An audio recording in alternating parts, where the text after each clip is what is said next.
ఎప్పుడు కూడా ఒక చిత్తశుద్ధి లేదు, వాళ్ళని ఆదుకోవాలన్నటువంటి ఆలోచన అసలే లేదు. ఎందుకంటే ఎన్నికలకు ముందు మనందరం చూసాం, చంద్రబాబు నాయుడు ఏం చెప్పాడు, ₹2 అంతకుముందు చెప్పాడు 2019 ఎన్నికలకు ముందు. ఆ తర్వాత దానికి సంబంధించి ₹2 నేను ప్రవేశపెడతానని చెప్పి హామీ ఇచ్చి 2019లో జగన్మోహన్ రెడ్డి గారు రాకముందు జగన్మోహన్ రెడ్డి గారు పాదయాత్రలో ₹50 ఇస్తానని చెప్పిన తర్వాత ₹2 అన్నాడు. ఆ ₹2 ఇవ్వడానికి మేనమేషాలు లెక్కించారు. రకరకాలుగా చెప్పి అర్హత కలిగినటువంటి రైతులకు మొత్తం కూడా ఆ రోజు కరెంటుకు సంబంధించినటువంటి సబ్సిడీ రాకుండా యూనిట్ ₹2 అని చెప్పి మాటలకే పరిమితం చేసినటువంటి పరిస్థితి. జగన్మోహన్ రెడ్డి గారు వచ్చిన తర్వాత యూనిట్కి ₹50 లెక్కన రైతులకు సంబంధించినటువంటి ఈ విద్యుత్ ఛార్జీలకు సంబంధించినటువంటి రాయితీ ఇవ్వడం జరిగింది. ₹50 లెక్కనే ఈరోజు అక్వా రైతులు కట్టుకోవడంతో అక్వా రైతులందరూ కూడా సంతోషంగా ఉండేటువంటి పరిస్థితి ఏర్పడింది.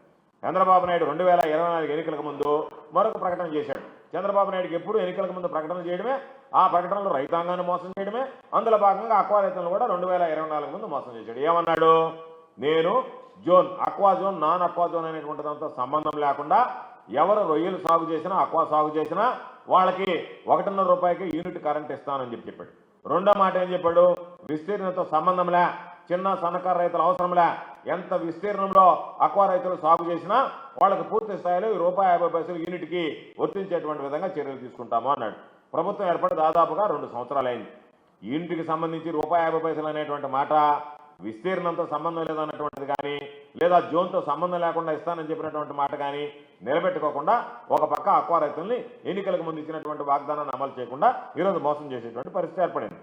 అదేవిధంగా ఈరోజు ఒక పక్క రైతులు నష్టపోతుంటే ఆదుకోవాల్సినటువంటి ప్రభుత్వం కమిషన్లకు కక్కుర్తిపడి ఈరోజు అక్వా రైతులకు తీరని ద్రోహం చేస్తున్నటువంటి మాట వాస్తవము. కాబట్టి జగన్మోహన్ రెడ్డి గారి హయాంలో చూసాం, జగన్మోహన్ రెడ్డి గారి హయాంలో ఫీడ్ ధరలు పెంచకుండా దాదాపుగా 3 సార్లు ఈ ఫీడ్ మ్యానుఫ్యాక్చరింగ్ యూనిట్స్ ఏదైతే ఉన్నాయో వాళ్ళు 3 సార్లు పెంచడానికి ప్రయత్నం చేస్తే ఆ రోజు జగన్మోహన్ రెడ్డి గారు అక్వా రైతుల పక్షాన నిలబడి ఆ రోజు ఖచ్చితమైనటువంటి అధికారులకు కానీ మంత్రులకు కానీ ఆదేశాలు జారీ చేసి ఎట్టి పరిస్థితుల్లో కూడా అక్వాకు సంబంధించినటువంటి ఫీడ్ రేట్లు పెంచడానికి వీలు లేదు అని చెప్పిన మీదట ఆ రోజు ప్రభుత్వం వాళ్ళ మీద మీరు అక్వా ఫీడ్ పెంచితే సరైనటువంటి నిర్ణయం కాదు కాబట్టి అది మంచిది కాదు అని చెప్పి వాళ్ళకి చెప్పిన మీదట ఆ రోజు అక్వాకు సంబంధించినటువంటి రేట్లు ఇప్పుడు కూడా పెరిగేటువంటి పరిస్థితి ఏర్పడలేదు. కాకపోతే ఈరోజు రైతులందరూ పాపం మాట్లాడుతున్నారు. ఒక పక్క జగన్మోహన్ రెడ్డి గారి హయాంలో అక్వాకు సంబంధించినటువంటి ఫీడ్ రేట్లు పెరగకుండా ఆయన నియంత్రించగలిగాడు, చంద్రబాబు నాయుడు నియంత్రించలేకపోతున్నాడు. అంటే చంద్రబాబు నాయుడుకు వాళ్ళ ద్వారా లబ్ధి కలుగుతుంది కాబట్టి, వాళ్ళ ద్వారా ముడుపులు అందుకోవాలనేటువంటి ఆలోచన చేస్తున్నాడు కాబట్టి, వాళ్ళ దగ్గర నుంచి కమిషన్లో కకృతి పడుతున్నాడు కాబట్టి ఈరోజు అక్వా రైతులను నెట్టు నిలువునా మోసం చేస్తున్నాడు చంద్రబాబు అని చెప్పి ఈరోజు అందరూ అక్వా రైతులు అభిప్రాయపడేటువంటి పరిస్థితి ఏర్పడింది. అందుకనే మేము అడుగుతున్నాం, ఒక పక్క ఇంగ్రీడియంట్స్ పెరగలేదు, ముడి సరుకులు పెరగలేదు, దాంతోపాటు ఇంగ్రీడియంట్స్ దానికి సంబంధించిన ముడి సరుకులు పెరగకపోయినా ఈరోజు అక్వా ఫీడ్ గణనీయంగా పెరగడం వెనక ఆంతర్యం ఏమిటనేటువంటిది ఈ ప్రభుత్వం సమాధానం చెప్పాల్సినటువంటి అవసరం ఉంది. నిన్ననే చూసాం, ఈరోజు నెల్లూరు జిల్లా నుంచి అన్ని జిల్లాలు ఎక్కడైతే అక్వాకు సంబంధించినటువంటి సాగు చేస్తారో వాళ్ళ పాపం చివరికి తట్టుకోలేక ఆ ఆగ్రహంతో ఆవేశంతో ఈ ఫీడ్ బస్తాను కూడా నిప్పంటించడం జరిగింది. నిరసన జ్వాలల్లో ఈరోజు మనం ఒకసారి చూస్తే ఎంత కడుపు మండితే అక్వా రైతులకి ఈ విధంగా వాళ్ళు రోడ్డుకి వాళ్ళ తీవ్రమైనటువంటి నిరసనని తీవ్రమైనటువంటి ఆగ్రహాన్ని వెలిబుచ్చారనేటువంటిది నిన్న జరిగినటువంటి అనేక విషయాలు మనం చూసాం. కాబట్టి ఈరోజు ఒక్కసారి చూస్తే ఫీడ్ కంపెనీలు మాత్రం ఎప్పటికప్పుడు లాభాలను పెంచుకుంటూ లాభాల బాటిన పడుతూ ఈరోజు వాళ్ళు మాత్రం కోట్లాది రూపాయలు ఆర్జిస్తున్నా కష్టపడి చెమట ఓడ్చి కష్టపడేటువంటి రైతు మాత్రం ఈరోజు పాపం అప్పుల్లో కూరుకుపోయేటువంటి పరిస్థితి ఏర్పడింది. కొంతమందికి పెట్టిన పెట్టుబడులు రావడం లేదు, ఒక్కొక్కసారి పంట ఏదన్నా హెచ్చుతగ్గులు ఏర్పడుతుంది. ఎందుకంటే లైవ్ సంబంధించినటువంటి పంటలు కాబట్టి మామూలుగా ముడి సరుకు మామూలుగా పండేటువంటి పంటల్లాగా కాకుండా అవి ప్రాణంతో ఉండేటువంటి కాబట్టి ఏ చిన్న కాస్త హెచ్చుతగ్గులు వచ్చినా వాతావరణంలో ఒడిదుడుకులు వచ్చినా చనిపోతాయి. కాబట్టి రైతులు తీవ్రంగా నష్టపోతారు.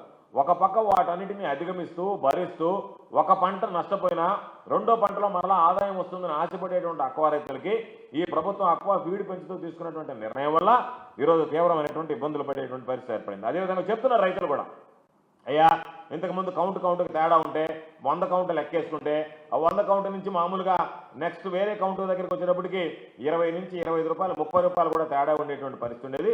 ఇప్పుడు కేవలం 10 రూపాయలు మాత్రమే తేడా పెట్టడం వల్ల రైతులు ఒక పక్క రేట్లు పడిపోతూ నష్టపోతున్నారు. దానితో పాటు ఆ తేడాలో కూడా తారతమ్యత ఏదైతే ఉందో అది గతంలో మాదిరిగా లేకుండా తగ్గిపోయినందువల్ల రైతు ఈరోజు నష్టపోయేటువంటి పరిస్థితి ఏర్పడిందని చెప్పి ఒక పక్క రైతులు చెబుతూ బాధపడుతూ ఉంటే, ఒక పక్క అక్వాకు సంబంధించినటువంటి ధరలు తగ్గుతూ ఉంటే, బేసిక్ ప్రైస్ తగ్గిస్తూ ఉంటే, దానితో పాటు ఈరోజు అక్వా సంబంధించినటువంటి ఫీడులు పెంచడము అంటే మీరు అక్వా రైతుల మీద వాళ్ళ మీద పాపం మీరు తీరనటువంటి దాడి చేసినట్లు లెక్క, వాళ్ళ నెట్టిలో మోసం చేసినట్టు లెక్క అని చెప్పి ఈ సందర్భంగా నేను తెలియజేస్తున్నాను.